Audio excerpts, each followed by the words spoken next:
Jadi yang akan Anda pelajari di dunia dirgantara akan berubah karena teknologi berubah. Anda sudah melihat banyak robot terbang yang dulunya kita mempelajari hanya ini saja. Dirgantara, teknologi dirgantara itu orang ingat tahunya hanya pesawat. Padahal kembali lagi pesawat hanya sedikit ya. Mungkin dulu 10%, mungkin sekarang cuma 5% yang Anda pelajari pesawat. Jadi Airbus, Boeing juga sudah beralih selain hanya pesawat ya mengerjakan juga yang lain-lainnya. Ya. Jadi sekarang benda terbang yang macam-macam bentuknya ya. Teknologinya tentunya juga sekarang teknologi ini yang harus Anda pelajari, robot terbang. Ya. Bukan hanya pesawat terbang yang fokusnya waktu itu hanya aerodinamik, dinamika terbang, struktur, ya, mekanika terbang.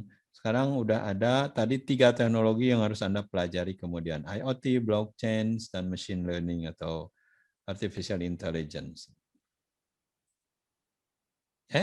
Nah, ini adalah mata pelajaran disiplin ilmu yang standar di nanti saya kira di perusahaan di lembaga pendidikan yang mengerjakan aeronautika akan belajar aerodinamika, struktur, mekanika terbang.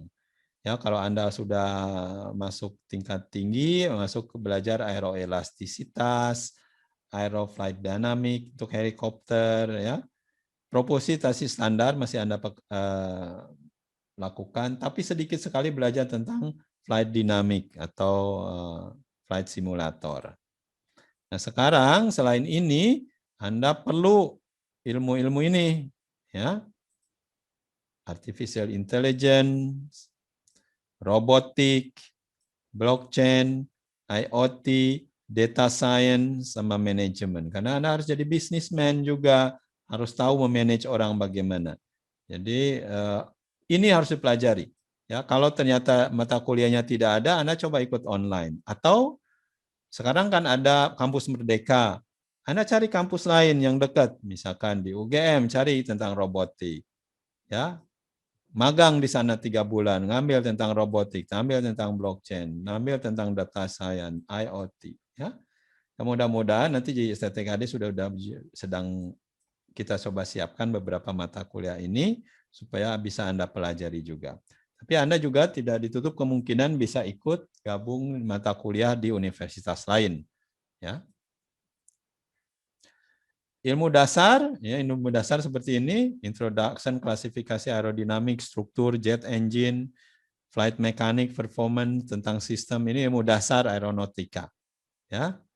Jadi aerodinamik, ilmu udara, ya, Anda belajar bagaimana udara mengalir seperti ini, apa itu namanya performance, bagaimana CD, drag, CL, lift, ya, sama side forces, itu dihitung, disimulasikan pakai komputer. Ini namanya computational flight dynamic.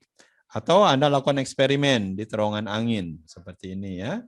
Jadi sehingga Anda banyak data untuk bisa Anda gunakan sebagai desain.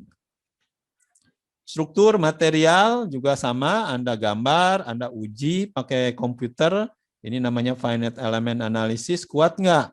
Ya, kira-kira yang lemahnya strukturnya di mana, yang harus diganti di mana, harus diperiksa secara rutin di mana. Ini kelihatan nih, misalkan kalau warnanya merah seperti ini daerah stres konsentrasi yang tinggi. Jadi harus sering dicek, ya, dianalisa, dikasih sensor, diukur kira-kira ada retakan atau tidak, dan lain-lain. Atau diperkuat, ya, titik-titik yang warnanya merah atau kan ada skalanya nih. Merah, kuning itu daerah-daerah yang berbahaya.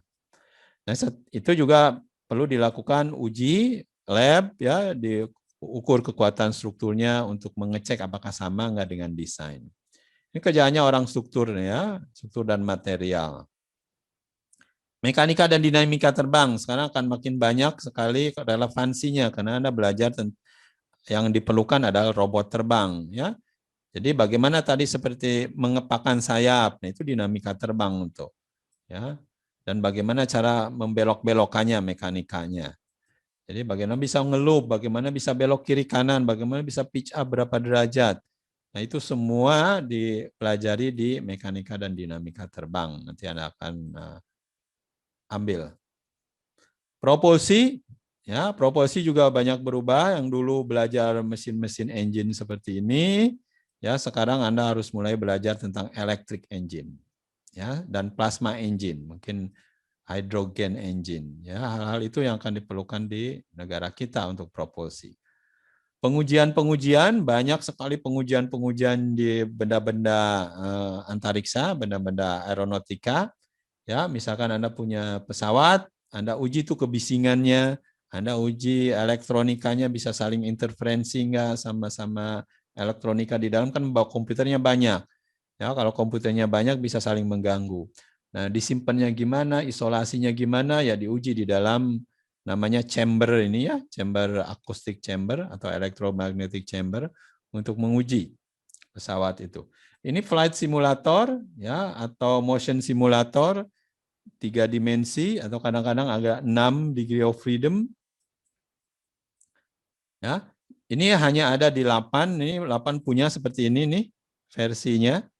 Versi kecil tapi hanya satu sebenarnya di Indonesia yang punya flight simulator motion seperti ini. Jadi Anda bisa bikin tadi gyro ya, mengkalibrasi gyro, bikin inertial system, flight control system diuji di dalam sini. Ya.